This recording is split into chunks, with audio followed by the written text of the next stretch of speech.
Hey folks, Dr. Rob Jones here, heydrrob.com, going through our Flexion Intolerance series. Again, so if you've got the type of back pain where you're flexing forward too much and it causes pain, then you need to look at our previous videos on how to fix that. We just did the bird dog. We're going to switch now to what we call the bear. This is a really cool exercise because it's foundational. Babies do this when they're learning to crawl. It takes the spine into a nice neutral position in lordosis. Actually had a really interesting case just today in the office. I had a pro ball player who had a flexion intolerant back, and he's so tall, life is lower than him, so he has to bend a lot.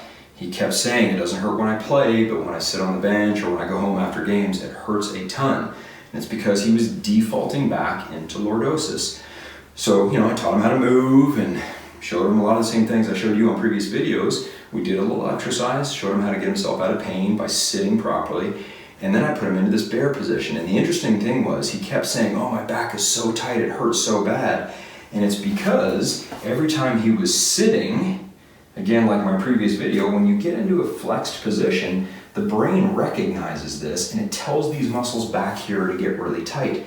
So he had these big, thick spinal erector muscles because he was a big, strong guy, and they were under constant load. And I tried to treat them and kind of do some soft tissue work, but it didn't loosen them up very well.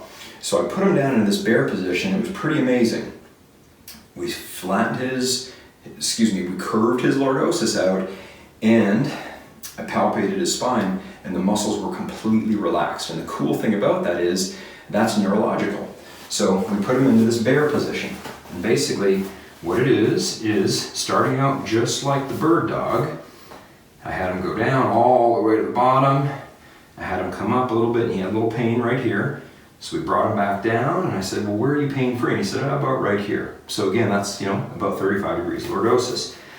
Now the bear is this position, knees under hips, hands under shoulders, neck packed, pull your shoulder blades back, push away from the ground just a little bit. There's your neutral. Brace your core. Come up just about 4 or 5 inches, and we're just gonna hold this position. Don't look up. Don't move your spine, and just hang out right here.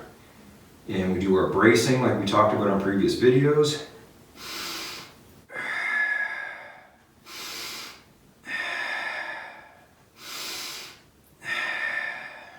Hold that position until you get tired.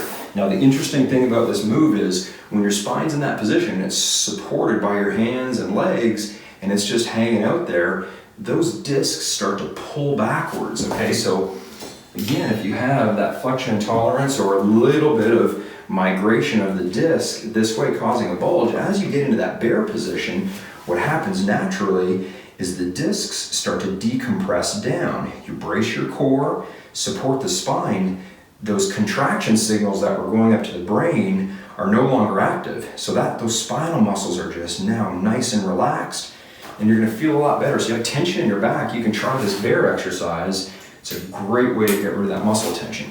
If you want to do it as an exercise, then it's just basically getting up into the position, finding neutral, getting braced, the way we've talked about, hands under shoulders, knees under hips, retract, push away a little bit, pack your neck, brace your core, come on up, knees up to the side a little bit, there's your bear. Now I'm just breathing like this just to teach you. It might get a little annoying if you're at the gym and you breathe this way. People might look at you like you're crazy. But as you become adept at this position and more proficient, just hang out here. And if you're at the point where you can hold it for a while and it's not super challenging anymore, your core is actually starting to get stronger. You can use this as a pain mitigator or a strengthener. So tune into some following videos and we'll show you how to make the bear a little bit more challenging, but it's a great move for that flexion intolerant spine. So hit me up on the socials at Hey Dr. Rob, and if you like this video, give me a like, and until next time, protect your back.